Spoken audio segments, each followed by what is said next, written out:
انہوں نے سامویل نبی سے پوچھا، کہا کہ آپ اللہ کے حکم سے ایک ہمارے درمیان ایک بادشاہ بنا دیجئے، ہم دوبارہ بیت المقدس میں داخل ہونا چاہتے ہیں۔ سامویل نے کہا کہ اچھا سوچ لو۔ بولے کہ نہیں ہم تیار ہیں۔ تو سامویل نے کہا کہ ان اللہ بعث لکم طالوت ملکا، اے لوگوں جان لو اللہ نے تمہارے اوپر طالوت کو بادشاہ بنایا ہے۔ فوراً بولے انا یکن لہ الملک علینا ونحن احق بالملک منہ ولم یؤت سعۃ من المال۔ اس کے لیے بادشاہ کیسے؟ ہم اس سے زیادہ حقدار ہیں۔ طالوت کے لیے بادشاہ ہو، ہم اس سے زیادہ حقدار ہیں، ہم کو بادشاہ بناؤ، اس کے پاس مال نہیں ہے۔ جواب ان اللہ اصطفاہ لکم وزادہ بسطۃ فی العلم والجسم، اللہ تعالیٰ نے اسے مال دیا ہے اور اسے اللہ تعالیٰ نے جسم دیا ہے، وہ بادشاہ ہونے کا حقدار ہے۔ اس کے بعد بڑی مشکل سے طالوت کو بادشاہ مانے، اور اس کے بعد بڑی مشکل سے طالوت نے لشکر تیار کیا، لشکر تیار کر کے بیت المقدس کی طرف آگے بڑھے۔ راستے میں ایک ندی آئی، طالوت نے کہا کہ اس ندی سے پانی مت پیو، مومن اس ندی سے پانی نہیں پیئیں گے، سب پیے بعض لوگوں کے علاوہ۔ اس کے بعد پھر آگے بڑھے، گھمسان کی لڑائی شروع ہوئی تو ایک بہت بڑی تعداد بھاگ کر چلی گئی، صرف 70 لوگ رہ گئے تھے۔ اور اس بستی میں کون ہے؟ کہا جاتا ہے کہ عمالقہ، عرب تھے جن کے بڑے بڑے جسم تھے، بڑے مضبوط لوگ تھے، ان کا بادشاہ تھا جالوت۔ جب جالوت کو دیکھے ان کے پتے پانی ہو گئے، پیر زمین سے اکھڑ گئے، پورے بھاگ گئے، صرف 70 لوگ ساتھ تھے طالوت کے، اور 70 لوگوں کی چھوٹی ٹولی لے کر بڑے قوم سے لڑتے ہیں، بڑی قوم سے لڑتے ہیں، اور اس کے بعد اللہ تعالیٰ انہیں جیت دیتا ہے۔ ہوا یہ کہ طالوت نے کہا کون ہے جو جالوت کو قتل کرے گا؟ اگر جالوت کو قتل کر دیا جائے اس سے میری بیٹی سے بیاہی دے دوں گا، میں شادی کر دوں گا میں۔ تو داؤد علیہ السلام اٹھے جو اس وقت 16 سال کے نوجوان تھے، انہوں نے بڑی ہنگامی کی لڑائی لڑی اور جالوت کو قتل کر دیا، اور اس کے بعد اللہ تعالیٰ نے جیت دی، اور طالوت علیہ السلام نے اپنی بیٹی کو داؤد علیہ السلام کو دے دیا۔ طالوت علیہ السلام گئے، اس کے بعد داؤد علیہ السلام آئے۔ داؤد علیہ السلام کا ایرا ان کے لیے میرے دوستوں گولڈن ایرا ہے۔ یہ کب کا واقعہ ہے؟ 990 عیسیٰ علیہ السلام آنے سے پہلے، عیسیٰ علیہ السلام آنے سے تقریباً 1000 سال پہلے داؤد علیہ السلام حکومت میں آ رہے ہیں۔ داؤد علیہ السلام جب شروع میں حکومت میں آئے تو ان کا ہیڈ کوارٹر خلیل تھا، آج بھی ایک علاقہ ہے فلسطین میں جسے خلیل کہا جاتا ہے کہ ابراہیم علیہ السلام کی قبر ادھر ہے، تو خلیل میں ان کا ہیڈ کوارٹر تھا۔ اور طالوت کے بیٹے نے جو داؤد علیہ السلام کو بادشاہت دینے سے انکار کیا، تو ابن طالوت کی حکومت بیت المقدس میں تھی اور داؤد علیہ السلام کی حکومت خلیل میں تھی، اور 5 سال کے بعد داؤد علیہ السلام نے بیت المقدس پر چڑھائی پڑاؤ ڈالا، اور اس کے بعد ابن طالوت کو ہرا کے اس حکومت کو بھی اپنے اندر داخل کر لیے۔ تو داؤد علیہ السلام تقریباً 30 سے 40 سال تک حکومت کی میرے دوست، اور بڑی بہترین حکومت رہی داؤد علیہ السلام کی۔ اس حکومت میں بڑی تیزی سے یہودیوں نے ترقی کی، داؤد علیہ السلام چلے گئے، اس کے بعد سلیمان علیہ السلام آئے۔ سلیمان کیا پوچھتے ہیں آپ سلیمان کے تعلق؟ سلیمان علیہ السلام کو اللہ تعالیٰ نے جنوں پر حکومت دی، ہواؤں پر حکومت دی، چونٹیوں پر حکومت دی، جانوروں کی زبان سمجھتے ہیں، اور بڑے ہی زبردست بادشاہ تھے سلیمان علیہ السلام، اور وہ حکومت کی تقریباً 40 سال تک۔ اور ان کی حکومت جب تھی تو بڑی تیزی سے انہوں نے اپنی حکومت کی حدودوں کو پھیلایا اور سمندر تک پہنچ گئے، بڑی حکومت قائم کی سلیمان علیہ السلام۔ اور اس کے بعد ان کے زمانے میں انہوں نے جو سب سے بڑا کام کیا وہ یہ تھا کہ جو مسجد یعقوب علیہ السلام اور اس سے پہلے ابراہیم علیہ السلام کے زمانے میں بنی گئی تھی اسے سلیمان علیہ السلام نے بنایا، اور اسے کہتے ہیں میرے دوستوں ہیکل سلیمانی۔ اور سولومن ٹیمپل یہودیوں کے لیے ہمیشہ کا خواب۔ یہ دعوت نہیں پھیلاتے، توحید کی بات عام نہیں کرتے، لوگوں کے اندر برائیوں کو نہیں روکتے، زندگی جینے کا مقصد ان کا یہ ہے کہ سولومن ٹیمپل بنا دیں، ہمیشہ یہی کوشش۔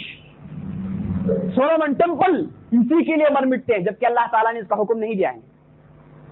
ان کے ذمہ داریاں کچھ اور تھی، سب کچھ چھوڑ کے سولومن ٹیمپل کے پیچھے پڑ گئے۔ وجہ یہ تھی کہ سولومن ٹیمپل بن جائے تو اس کے بعد ان کی طاقت ساری زمین میں ہوتی ہے، دینی ڈومینیشن انہیں ملتا ہے، اور تاریخ سے ان کو معلوم ہو گیا کہ سولومن ٹیمپل بن جائے تو اس کے بعد ساری دنیا ہماری بات مانتی ہے، سولومن ٹیمپل ہم کو عزت لا کر دیتا ہے، یہ ان کے ذہن میں گھوم رہا ہے، جبکہ ان کی کتاب میں نہ اللہ نے کبھی بھی انہیں سولومن ٹیمپل کا یہ چکر میں انہیں کبھی بھی نہیں گھمایا، یہ اپنے طور سے شروع کر لیے۔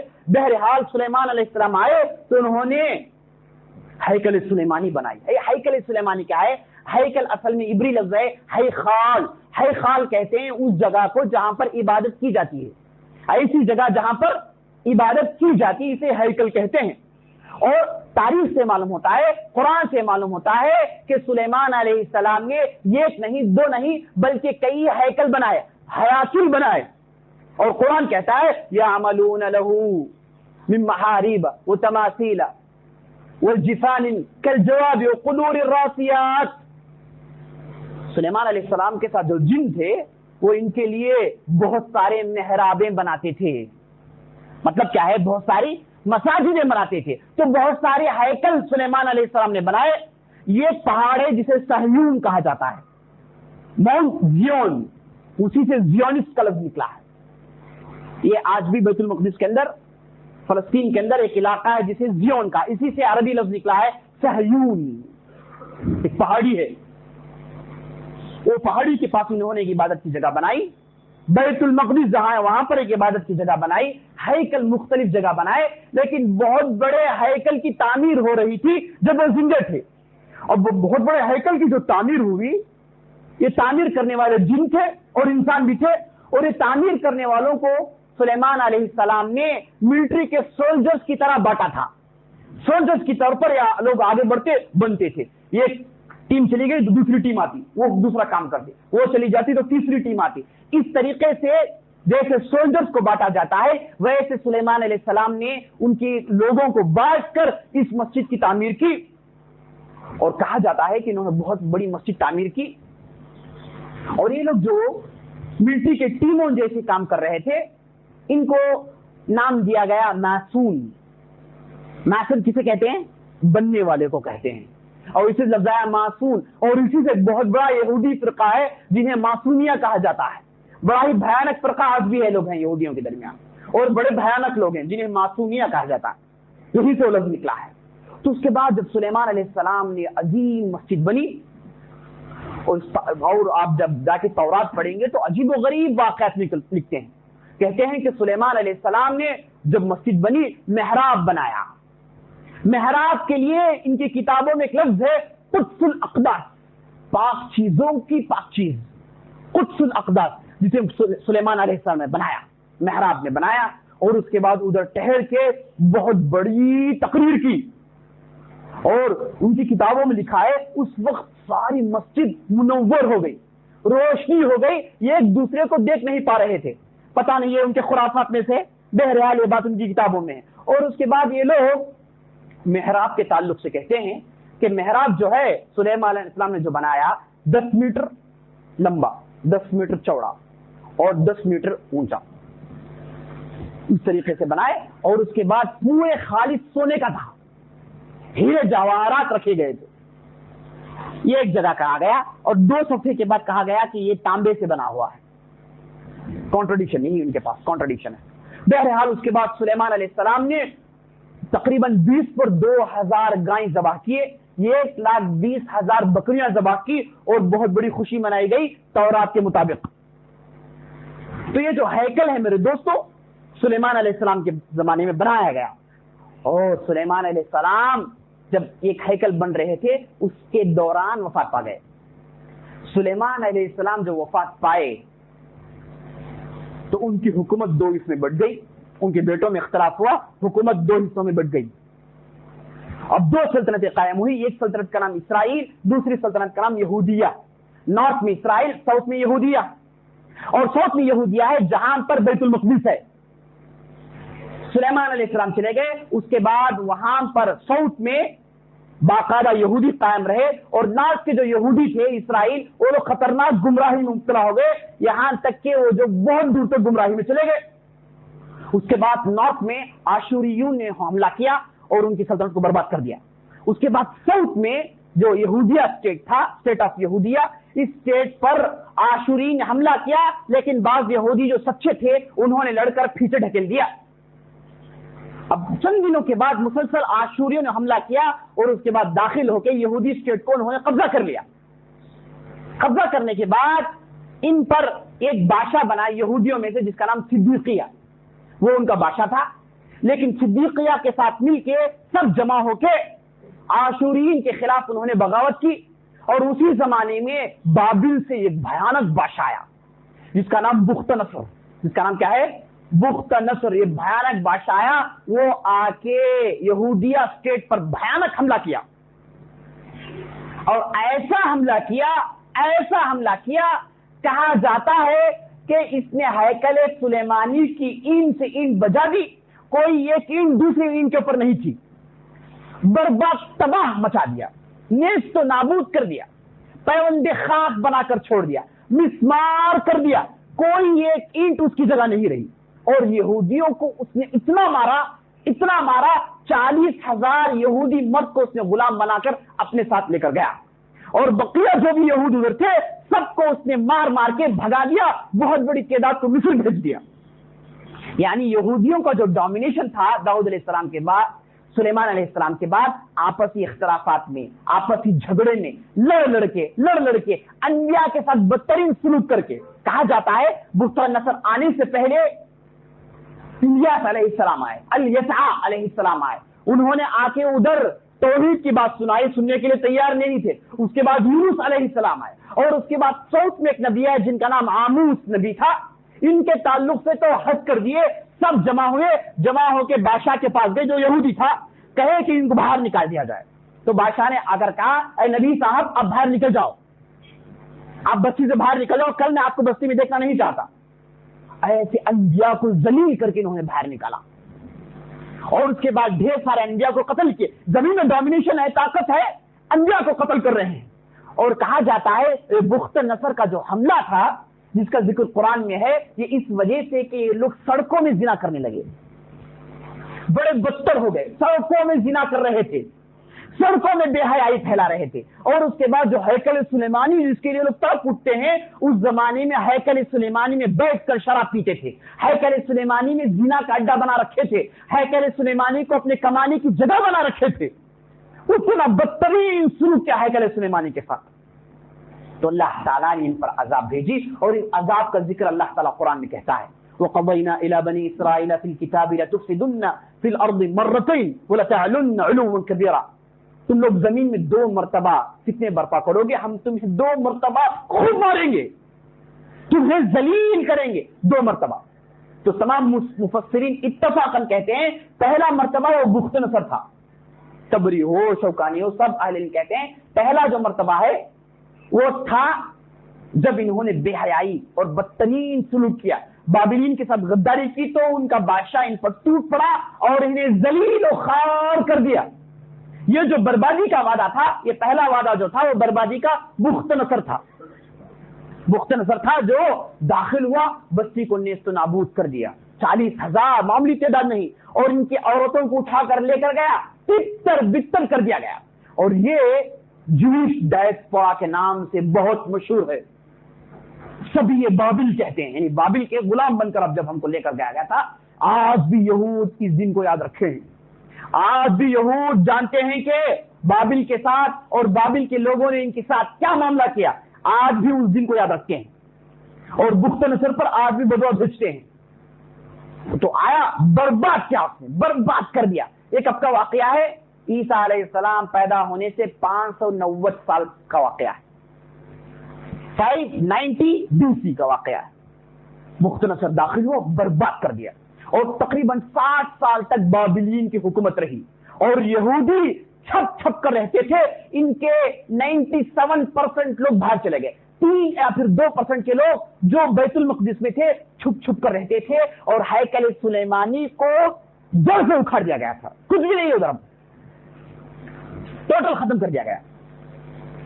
اس کے بعد 60 سال کے بعد اللہ تعالیٰ نے پھر ان سے رحمت کا معاملہ کیا. اب اس مرتبہ حملہ کرنے والے پرشینس ہیں. خسرو نام کا ایک بادشاہ بیت المقدس پر حملہ کرتا ہے. حملہ کر کے وہاں سے بابلین کو نکالتا ہے. بخت نصر مر جاتا ہے، بابلین کو نکال دیا جاتا ہے. اور اس کے بعد خسرو یہ اعلان کرتا ہے کہ یہودیوں کے لیے چھوٹ ہے کہ وہ واپس اب بیت المقدس آ جائیں. واپس اب فلسطین آ جائیں تو وہ لوگ بہت بڑی تعداد میں آئے، لیکن آنے والوں کی تعداد 20% سے زیادہ نہیں تھی.